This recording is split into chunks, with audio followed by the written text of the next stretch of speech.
Hello, everyone. I'm Janie Shiflett with the Instructional Technology Department, and today I'd like to share with you a new feature in Google Calendar called Schedules. This is a little different from the slots that they have had in the past and has some really great features that can be helpful when you're doing parent or student conferences coming up or just scheduling meetings with other teachers in your building. Google Appointment Schedules will set you up a booking page that you can share out for people to book times that you have set up for them. The best part is that people can book regardless of what email server they use. So, this makes it very convenient for parents who may be using something other than Gmail. So, let's get started with appointment schedules. All right, in order to get started using the new appointment schedules, you first need to turn it on in your Google Calendar setting. To do this, you're going to come up here to the gear, go to settings, navigate all the way to the left side, and right here where it says appointment schedules, click there. It's going to pull your screen all the way down to where you see appointment schedules. You will simply put a check mark right here. If you do have existing appointment slots, won't change any of that.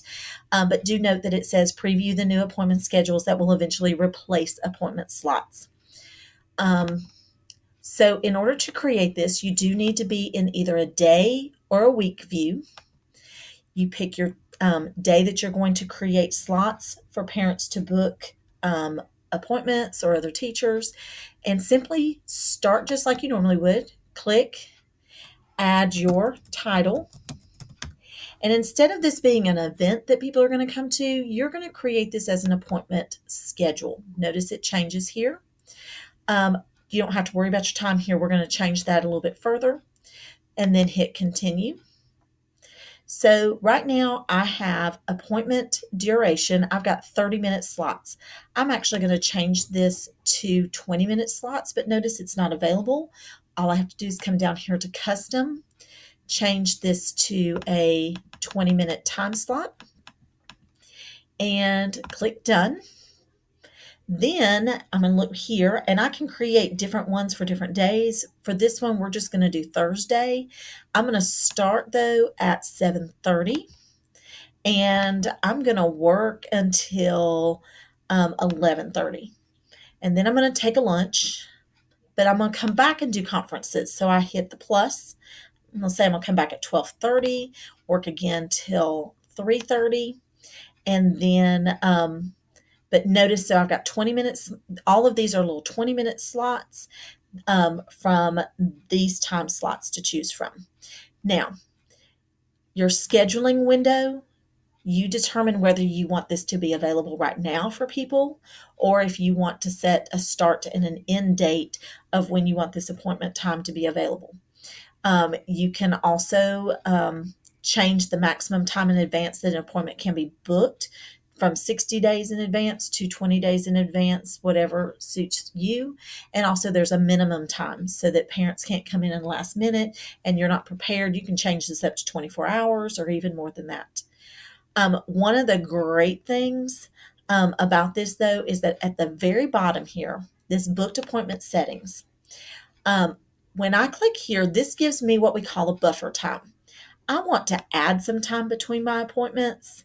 I don't want to add 30 minutes, but I do want to give myself maybe 10 minutes for times that maybe we ran over, or if I need to go run and check my box or check my mail or something. This gives me time to have a little time in between appointments. So then you can hit save. And this is going to, you've got a location and conferencing. This is where you have choices where your booking calendar is either for Google Meets, in person, or phone call, or if you need to do a variety of things, you can always do to be specified later. And if it's a phone, you can change that to phone, in person for in person based on each booking schedule. I'm going to put an in-person meeting. I do need to put maybe my room number or where we're going to be. If not, it won't let you save it. It will give you the big red box. You add a description right here of what you're going to do. Please choose time first to go over your students' progress, course, you can put as much of a description as you want.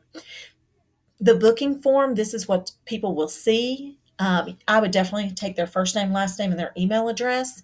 You can also add items such as phone numbers or any other custom item that you may decide you want. Um, you can also require an email verification. The one nice thing here is that you can do a booking confirmation reminders so that they get an email reminder either one day before. It can be, 30 minutes before, an hour before. If it's a conference, I'm going to do at least the day before and give them an opportunity to remind them that they need to be there. So once you hit save, all right, now this is available. It's all marked off on your calendar, but we're going to open this up in a booking calendar. And I'm going to change this so you see what others see. When you send out this link to parents, and I'll show you where the link is in just a moment, this is what they see. This is all they see. They see that this is your calendar. We're doing conferences. Please choose a time for us to go over your students' progress. If they decide they want to meet at 8 o'clock, they simply click 8 o'clock.